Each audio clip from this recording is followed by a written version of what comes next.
పెళ్ళైనా పండగైనా వేడుక ఏదైనా పట్టుచీరల ప్రత్యేక వేదిక వారాహి సిల్క్స్. సాంప్రదాయానికి సౌందర్యానికి వారధి. ఆంధ్రప్రదేశ్ ముఖ్యమంత్రి విద్యుత్ ఒప్పందాలకు సంబంధించి అదానీ గ్రూప్తో లాలూచీ పడ్డారా లేదా? జగన్మోహన్ రెడ్డి గారు చెప్తున్నటువంటి వాదనల ప్రకారం చూస్తే అసలు తన పేరే లేదు అనేటువంటి మాట చాలా గట్టిగా ఆయన చెప్తున్నారు. పైగా విద్యుత్ ఒప్పందాలతో రాబోయేటువంటి 25 ఏళ్లకు సంబంధించి 1,00,000 కోట్లకు పైగా ఆంధ్రప్రదేశ్కి ఆదా చేశారని జగన్మోహన్ రెడ్డి గారు గట్టిగా చెప్తున్నమాట. అయితే దీనికి స్ట్రాంగ్ కౌంటర్ ఆయన సోదరి పిసిసి అధ్యక్షురాలు షర్మిల ఇచ్చారు. ఆమె చేసినటువంటి ట్వీట్లో చాలా డీటెయిల్డ్గా జగన్మోహన్ రెడ్డి గారు పెట్టినటువంటి ప్రెస్ మీట్కి సంబంధించినటువంటి అంశాలకి కౌంటర్ చేస్తూనే వాస్తవాలు ఇవి అని చెప్పేటువంటి ప్రయత్నం చేశారు. అలానే జగన్మోహన్ రెడ్డికి సవాల్ కూడా విసిరారు. అసలు ట్వీట్లో ఏం చెప్పారో ఒకసారి చూద్దాం. షర్మిల చేసిన ట్వీట్ ఇది, ఒక సుదీర్ఘమైనటువంటి ట్వీట్ ఇది. అబద్ధాలను అందంగా అల్లడంలో మాజీ ముఖ్యమంత్రి జగన్మోహన్ రెడ్డి వైఎస్ జగన్ గారికి ఆస్కార్ అవార్డు ఇవ్వాలి, శాలువలు, సన్మానాలు, అవార్డులు కోరుకునే ముందు జగన్మోహన్ రెడ్డి గారు కొన్ని ప్రశ్నలకి సమాధానం కూడా చెప్పాలి. ఇది షర్మిల గారు సంధించినటువంటి ప్రశ్న. ఎందుకంటే ఇక్కడ చాలా క్లియర్గా ఆమె కొన్ని పాయింట్స్ని రైజ్ చేశారు. ఈ పాయింట్స్ ప్రకారం చూస్తే కనుక 2021 మేలో సెకీ వేసిన వేలంలో యూనిట్ ధర కనిష్టంగా ₹2.14 ఉంటే ₹2.49 కొన్నందుకు శాలువలు కప్పాలా? ఇది షర్మిల గారు రైజ్ చేసినటువంటి క్వశ్చన్. అలానే గుజరాత్కి ₹1.99 గుజరాత్లో ఇస్తుంటే ఇక్కడ మాత్రం ఎందుకు ఇక్కడ ₹1.99 గుజరాత్లో ఇస్తుంటే ఇక్కడ మాత్రం ₹2.49 ఎందుకు కొన్నారు అనేది ప్రధానమైనటువంటి ప్రశ్న. అయితే ఓవరాల్గా ఈ ఒప్పందాల విషయంలో అమెరికాకి చెందినటువంటి ఇన్వెస్టిగేషన్ ఏజెన్సీ ఒక కోర్టులో, కౌంటీ కోర్టులో ఒక రిపోర్ట్ దాఖలు చేసింది. ఆ రిపోర్ట్లో అసలు తన పేరే లేదని జగన్మోహన్ రెడ్డి వాదిస్తున్నటువంటి పరిస్థితి ఉంది. జగన్మోహన్ రెడ్డి చేస్తున్నటువంటి వాదనల్లో నిజమెంత దాన్ని కూడా ఇక్కడ ప్రశ్నించారు. అదానీతో మీ ఒప్పందం రాష్ట్రంలోనే కాదు అంతర్జాతీయంగా కూడా చరిత్ర. అదానీ కలవడం ఒక చరిత్ర. 1750 కోట్ల రూపాయలు నేరుగా ముఖ్యమంత్రికి ముడుపులు ఇవ్వడం ఒక చరిత్ర.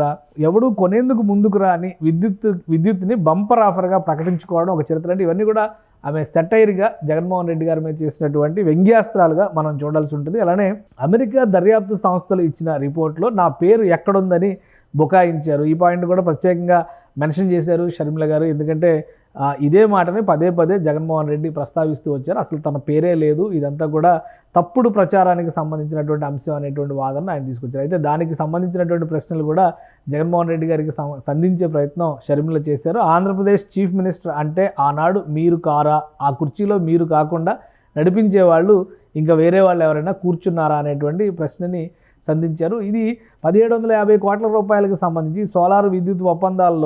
సోలార్ పవర్ ఒప్పందాల్లో ఖచ్చితంగా చేతులు మారాయి అంటూ ఒక 100 పేజీల రిపోర్ట్ వచ్చింది. ఆ రిపోర్ట్ ఆధారంగా వేసినటువంటి ప్రశ్నలు. అసలు నిజానికి ఆ రిపోర్ట్లో ఏమున్నాయి? ఎందుకంటే FBI, SEC ఇవన్నీ కూడా స్వయంగా ఈ దర్యాప్తు అమెరికాకి చెందినటువంటి దర్యాప్తు సంస్థలు ఇవి, ఫెడరల్ బ్యూరో ఆఫ్ ఇన్వెస్టిగేషన్, అలానే SEC కూడా ఇవన్నీ ఇందులో చాలా క్లియర్గా పేర్కొన్నారు. కానీ సమాధానాలు ఏవి చెప్పకుండా నా పేరు లేదు అనేటువంటి వాదనను మాత్రమే మీరు ఎందుకు చేస్తున్నారు అనేటువంటి ప్రశ్నని షర్మిల లేవలెత్తారు. అసలు వాస్తవానికి ఆ రిపోర్ట్ ఏంటి ఒకసారి పరిశీలించేటువంటి ప్రయత్నం చేద్దాం. ఇది అమెరికా FBI నుంచి వచ్చినటువంటి రిపోర్ట్ ఇది. ఈ రిపోర్ట్లో కేసుకు సంబంధించినటువంటి వివరాలు ఉన్నాయి. United states district court eastern district of New York, అంటే న్యూయార్క్ సంబంధించినటువంటి తూర్పు జిల్లాకి సంబంధించినటువంటి డాక్యుమెంట్ ఇది. అక్కడ కోర్టులో దాఖలు చేసినటువంటి డాక్యుమెంట్. టోటల్గా ఈ కంప్లైంట్లో ఇందులో ఉన్నటువంటి కంప్లైంట్ సారాంశాన్ని బట్టి చూస్తే కనుక ఏ విధంగా చాలా డీటెయిల్డ్ రిపోర్ట్ ఇది. మొత్తం చదవడానికి కూడా చాలా సమయం పడుతుంది. అయితే ఇందులో కొన్ని హైలైట్స్ ఒకసారి మనం చూద్దాం. ఎందుకంటే ప్రధానంగా ఆంధ్రప్రదేశ్ ముఖ్యమంత్రిగా ఉన్నటువంటి వ్యక్తితో జరిగినటువంటి లావాదేవీలకు సంబంధించి ఈ రిపోర్టు ఇందులో మెన్షన్ చేశారు. దాదాపు 100 పాయింట్లతో ఇందులో చాలా అనలిటికల్గా ఇచ్చారు. ఇదే పాయింట్స్ని షర్మిల గారు రైజ్ చేస్తున్నారు. మనం ఇందులో ఒక సింగిల్ పాయింట్ ఒకటి మాత్రమే తీసుకుందాం. ఎందుకంటే ఎంత డీటెయిల్గా రిపోర్టు ఇప్పుడు చదవడానికి కూడా సమయం సరిపోదు కాబట్టి ఇందులో మెన్షన్ చేశారు. In August 2021 Gautam Adani met with the chief minister of second Indian state Andhra Pradesh. ఇక్కడ చాలా క్లియర్గా ఈ రిపోర్ట్స్లో మెన్షన్ చేశారు. ఆంధ్రప్రదేశ్ ముఖ్యమంత్రి అనేటువంటి పేరుని ప్రస్తావించడం ఇక్కడ చాలా క్లియర్గా ఈ రిపోర్ట్లో కనిపిస్తుంది. ఆంధ్రప్రదేశ్ ముఖ్యమంత్రి అనేటువంటి పేరు ఉంది కాబట్టి ఆంధ్రప్రదేశ్ ముఖ్యమంత్రి ఆ రోజు ఆ కుర్చీలో కూర్చుంది వైఎస్ జగన్మోహన్ రెడ్డి అయితే వైఎస్ జగన్మోహన్ రెడ్డి, మరొకరు ఎవరైనా అయితే వారే అవుతారనేది షర్మిల గారి ఆంతర్యంగా మనం చూడాల్సింది. ఇది రిపోర్ట్లో పేర్కొనేది. అలానే ఇందులో ముఖ్యంగా ఈ పాయింట్స్ అన్నింటిలో కూడా ఎలా కలిశారు, ఎవరు కలిశారు, ముడుపులకు సంబంధించినటువంటి అంశాలు చాలా క్లియర్గా మెన్షన్ చేశారనేదే ప్రధానమైనటువంటి ఆరోపణ. ఇక్కడ ఒకసారి చూస్తే కనుక ఈ $200 మిలియన్ ఇక్కడ చేతులు మారే అనేది ప్రాథమికమైనటువంటి ప్రధానమైనటువంటి అభియోగం. ఈ అభియోగానికి సంబంధించి కూడా Gautam Adani group executives to Azure chairman indicated that the Andhra Pradesh bribe payment was approximately $200 million. ఇది $200 మిలియన్ ఇచ్చినట్టుగా ఈ రిపోర్ట్లో మెన్షన్ చేశారు. కొంతమందికి ఇచ్చారు, కొంతమందికి ఇవ్వలేదు అనేటువంటి అంశాన్ని కూడా పేర్కొన్నారు. ఇక్కడ మనం ఒకసారి చూస్తే ఏ రాష్ట్రాల ముఖ్యమంత్రులతో ఈ సంప్రదింపులు జరిగినాయి. ఇక్కడ Odisha, Jammu Kashmir, Tamil Nadu, Chhattisgarh, Maharashtra, Kerala, Andhra Pradesh and Bihar and accompanying the amount of power to be purchased by the respective states from SECI. ఈ సెకీ అంటే వీళ్ళ కంపెనీ. ఆల్రెడీ దీని గురించి మనకంతా క్లారిటీ ఉంది కాబట్టి ఇక్కడ ఒక ఉదాహరణ కూడా చెప్పారు. For example, Andhra Pradesh negotiated to purchase 7,000 megawatt of power from SECI under A PSA. So ఇది పబ్లిక్ సెక్టర్ యూనిట్ నుంచి వీళ్ళు కొనడానికి ట్రై చేశారు.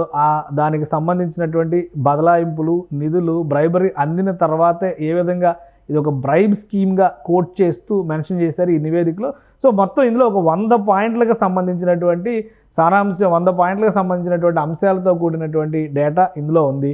సో అందుకని షర్మిల గారు కోట్ చేసినటువంటి అంశంలో, అంటే షర్మిల గారు పేర్కొన్నటువంటి లెటర్లో చాలా క్లియర్గా వీటన్నిటికీ సమాధానం ఉందా. ఆ రోజు ఆంధ్రప్రదేశ్ ముఖ్యమంత్రిగా ఆ కుర్చీలో ఎవరు కూర్చున్నారనేటువంటి ప్రశ్నని లేవనెత్తారు.